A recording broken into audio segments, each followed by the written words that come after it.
औरव नाम के एक ऋषि थे, ध्यान से सुनो। हिमालय पर बैठकर के वो तपस्या करते थे। तो देवताओं का एक स्वभाव है कि जैसे ही कोई तपस्या करने जाता है, देवताओं को ये लगता है कहीं ये इतनी तपस्या ना कर ले कि हमारी पदवी मांग ले, हमारी पदवी छीन ले।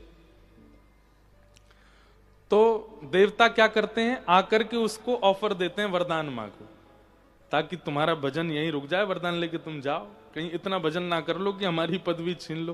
क्योंकि भगवान का तो काम है भजन से प्रसन्न होकर प्रकट होते ही कहते बताइए क्या दें, ब्रह्मा की पदवी दें, सूर्य की पदवी दें, यम की पदवी दें। ब्रह्मा जी इंद्र कहते हमारे तो सिंहासन के नट बोल्ट ढीले ही रहते हैं, कोई नेक भजन ज्यादा करे भगवान सबसे पहले ऑफरिंग में रखते हैं, लाओ दें तुमको। तो इसलिए ब्रह्मादि देवता, और वो कहते हैं ना जल्दी प्रसन्न होने वाले देवता, ये कौन से देवता हैं जिनको भय रहता है कि हमारी पदवी छिन ना जाए। वो जल्दी प्रसन्न क्यों हो जाते हैं, वो इसलिए जल्दी प्रसन्न हो जाते हैं कि जल्दी हम जाएं, इसको दे दें जो इसको चाहिए और फिर ये अपना भजन रोक दे यहीं पर। तो औरव ऋषि हिमालय पर भजन कर रहे थे। इंद्र ब्रह्मा आदि देवताओं ने देखा, बोले भाई इसका भजन बड़ा अद्भुत है, कहीं इसके भजन के प्रताप से ये हमारी पदवी ना ले ले। ब्रह्मा जी प्रकट हो गए, वरदान मांगिए क्या चाहिए। और ऋषि हंसने लगे, बोले आपको प्रसन्न करने के लिए भजन नहीं कर रहा हूं मैं, जाइए, कुछ नहीं चाहिए हमको। ब्रह्मा जी वापस आ गए, इंद्र बोले मैं जाता हूं। इंद्र प्रकट हो गए, बोले आप जो कहेंगे सो प्रदान करेंगे आपको, बताइए क्या चाहिए। मना कर दिया। सभी देवताओं ने देवियों ने प्रयास किया, पर औरव ऋषि किसी से भी प्रसन्न नहीं हुए। प्रसन्न मतलब सबको प्रणाम करते थे पर उनको कुछ चाहिए नहीं था।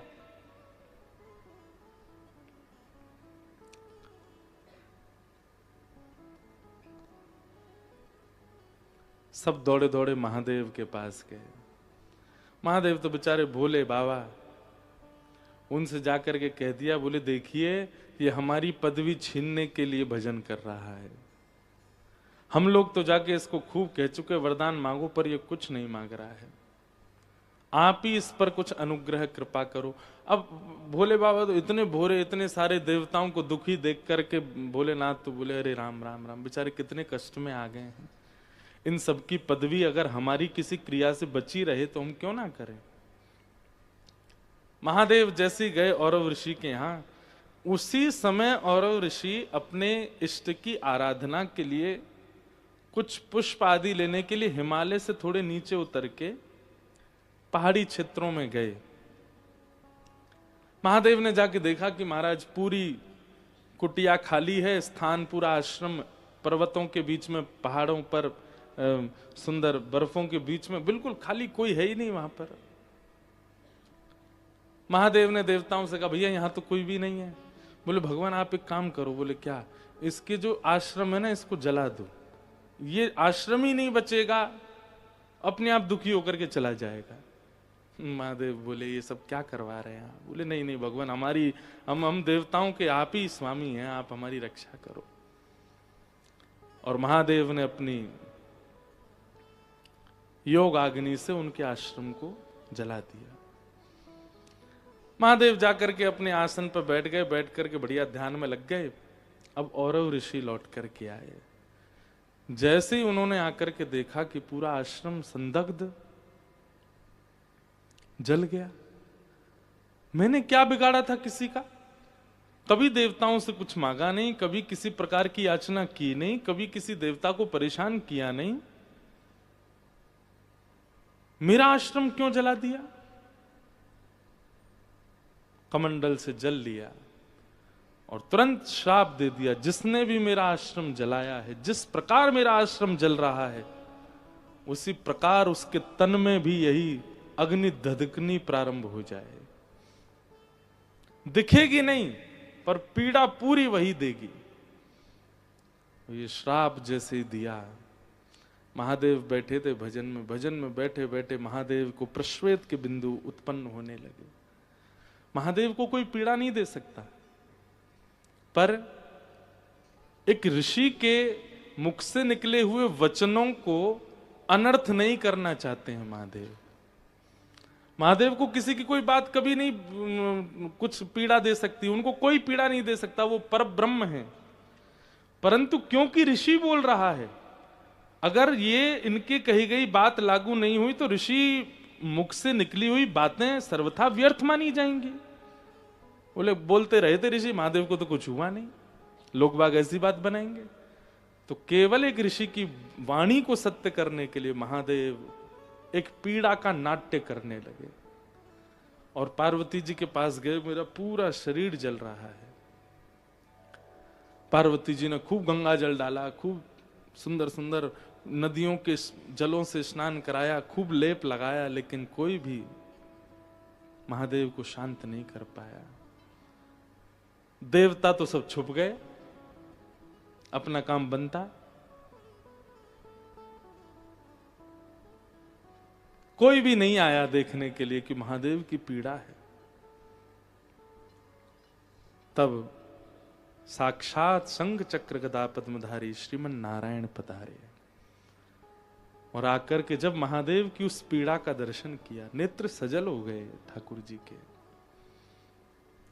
और ठाकुर जी ने कहा, पार्वती जी, तीनों लोकों में चाहे देवता हो, चाहे मानव हो, चाहे राक्षस हो, चाहे बंचर हो, चाहे जलचर हो, हर किसी तीनों लोकों में प्रकट होने वाले हर किसी व्यक्ति की एक ही वैद्य है और वो है गौ माता। आपने गैया का आह्वान किया? नहीं, अभी तक तो नहीं। बोले अब गैया को बुलाओ। तब गायों का स्मरण किया गया। 77 गैया प्रकट हुई और प्रकट होकर के भगवान ने आज्ञा की। महादेव एक शिला पर बैठ गए और 77 गैया चारों ओर ऊंची शिलाओं पर खड़ी हो गई। उनके थन से जब दुग्ध प्रकट हुआ, तुरंत महादेव के मुखमंडल पर मुस्कान आ गई, प्रसन्न हो गए, नेत्र आंखों में सजल हो गए। ठाकुर जी के इस मंगल प्रयास को देख करके महादेव की वह पीड़ा शांत होने लगी। जैसे ही वो पीड़ा शांत हुई महादेव की, दौड़ करके गए, नारायण भगवान को हृदय से लगाया और कहा, मेरे अति प्रिय प्रभु के द्वारा दिया गया ये उपचार, ये केवल उपचार नहीं है, ये मेरे लिए सबसे बड़ा उपहार है आपकी ओर से। जब तक पृथ्वी है तब तक हम ये नियम बना देंगे कि सब हम पर दुग्धाभिषेक करें, क्योंकि जब वैष्णव दुग्धाभिषेक करता है तो प्रभु श्री महादेव को नारायण का स्मरण होता है और ये पूरी घटनाक्रम उनको याद आने लगती है। इसलिए चाहे रुद्राष्टाध्यायी का अभिषेक किया जाता हो, चाहे किसी भी प्रकार का भाव 16 मंत्रों से अभिषेक किया जाता हो, हम एक बूंदी से ही दूध डालते हैं पानी में और नेक दूध डाल दो फिर करो अभिषेक। क्यों? दुग्ध का स्पर्श होते ही महादेव प्रसन्न हो जाते हैं और उनको वो याद आने लगता है कि ठाकुर जी ने मेरी एक बार पीड़ा को दूर करने के लिए कैसे गैयाओं को प्रकट किया। तब से महादेव पर दुग्धाभिषेक, पंचामृत अभिषेक, ये सब क्रिया होती। बंधुओं, एक बात हम कहें, आप यदि वृंदावन के उपासी हो, यदि आप श्री राधा कृष्ण उपासी हो, आज महाशिवरात्रि का पावन पर्व, राधा कृपा कटाक्ष, कृष्ण गोपाल सहस्रनाम आदि आदि इन सब भावों को उच्च स्वर में महादेव को सुनाइएगा, गीत गोविंद सुनाइएगा। आज तक तो आपने ठाकुर जी को सुनाए होंगे, आज महादेव को सुनाइएगा। और अपने गुरु मंत्र हो, चाहे राधा नाम हो, उसकी खूब मंगल ध्वनि के साथ महादेव के सामने नृत्य कीजिएगा। आप कल से अपनी भक्ति में किंचित बढ़ोतरी पाएंगे, महादेव भक्ति प्रदान करेंगे।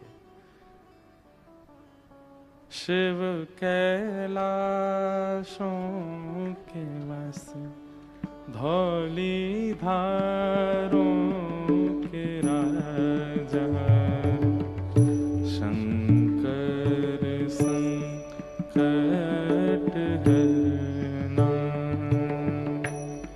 शिव गाइए।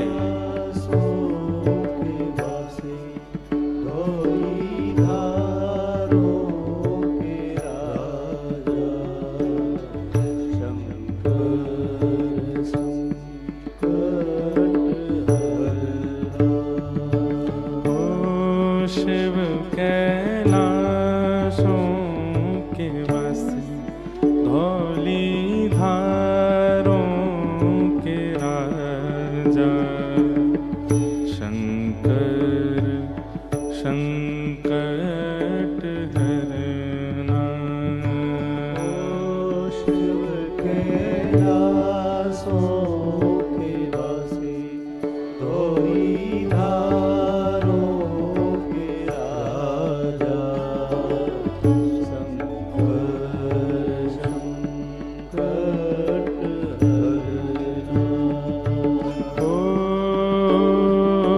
तेरे कैलाशों का अंत न पाया, तेरे कैलाशों का अंत न पाया, तेरे कैलाशों का अंत न पाया, तेरे कैलाशों का अंत न पाया, अंत बेअंत तेरी माया।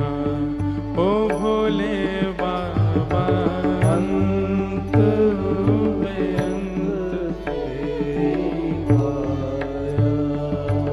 ओ शिव कैलाश